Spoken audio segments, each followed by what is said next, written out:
যারা আছে স্বেচ্ছাসেবক তারা সর্বোচ্চ চেষ্টা করছে সুশৃঙ্খল পরিবেশের জন্য। সব জায়গায় নিশ্চুপ, দুই এক জায়গায় একটু ঠিকঠাক হচ্ছে। আপনারা ঠিক হয়ে হয় বসে যাবেন নয় দাঁড়িয়ে শুনবেন।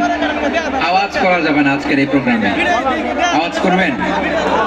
রোজা রাখছেন না সবাই? হ্যাঁ, অধিকাংশ রোজা, আমরা সবাই রোজা। তো রোজা রেখে শাউট করে কথা বলাও আমার জন্য কষ্টকর।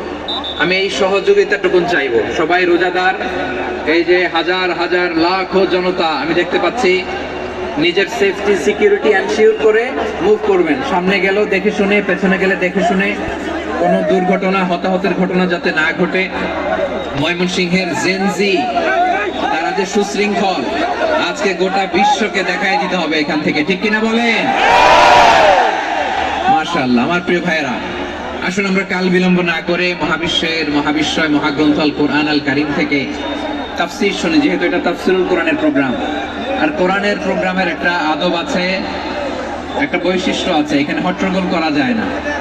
হট্টগোল করা যায় না। মাশাআল্লাহ মাশাআল্লাহ। নিজ দায়িত্বে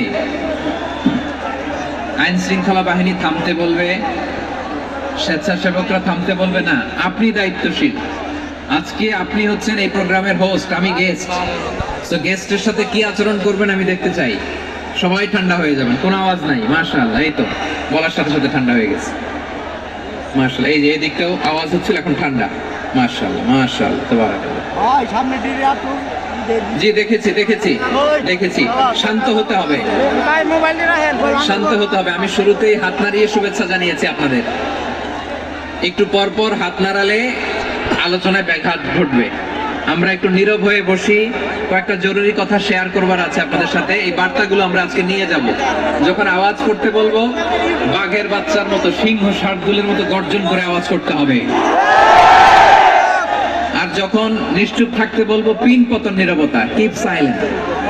একেবারে এই তো। মাশাআল্লাহ মাশাআল্লাহ, very good, I love it, I like it, the Gen Z of Mymensingh. মাশাআল্লাহ মাশাআল্লাহ। আমার প্রিয় ভাইরা, আমি আজকে এই চমৎকার দুপুরে সূরাতুল আহজাবের 35 নম্বর আয়াত তেলাওয়াত করেছি। কত নম্বর আয়াত? আপনারা আমার দিকে তাকান। আপনাদের মাথার উপরে ড্রোন গেলে ওইটা নিয়ে ব্যস্ত হওয়ার দরকার নেই। আমার দিকে তাকান, 1 to 1, ব্রেন টু ব্রেন, আমার দিকে তাকান। সূরা আহজাবের 35 নম্বর আয়াত। আওয়াজ করে সবাই বলেন তো, কয় নম্বর আয়াত? 35 নম্বর আয়াত। এই আয়াতে আল্লাহ তাআলা তার প্রিয় বান্দাদের 10টি বৈশিষ্ট্যের কথা বলেছেন। কয়টি?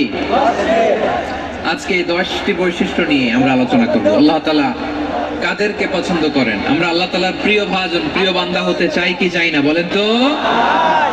চাই। এবং যাদের মধ্যে এই 10টি বৈশিষ্ট্য থাকবে তাদের জন্য আল্লাহ তাআলা ক্ষমা এবং মহা প্রতিদানের ব্যবস্থা রেখেছেন। এই 10টি গুণ যাদের মধ্যে থাকবে তাদের জন্য আল্লাহ তাআলা ক্ষমা এবং মহা প্রতিদানের ঘোষণা দিয়েছেন। সুবহানাল্লাহ বলেন। এবং এই 10টি বৈশিষ্ট্যের মধ্যে ইসলামের মৌলিক যে মূল্যবোধগুলো, মোরালিটি, এথিক্স, এগুলো চলে এসেছে। মৌলিক কথাগুলো দিন ইসলামের প্রায় সকল অনুষঙ্গের সমাবেশ ঘটেছে এই আয়াতে। এবং এই আয়াতে পুরুষের পাশাপাশি নারীদেরকে আল্লাহ তাআলা স্পেশাল গুরুত্ব দিয়েছেন। সুবহানাল্লাহ পড়বেন না? Gender equality in terms of getting rewards, প্রতিদান বা সওয়াব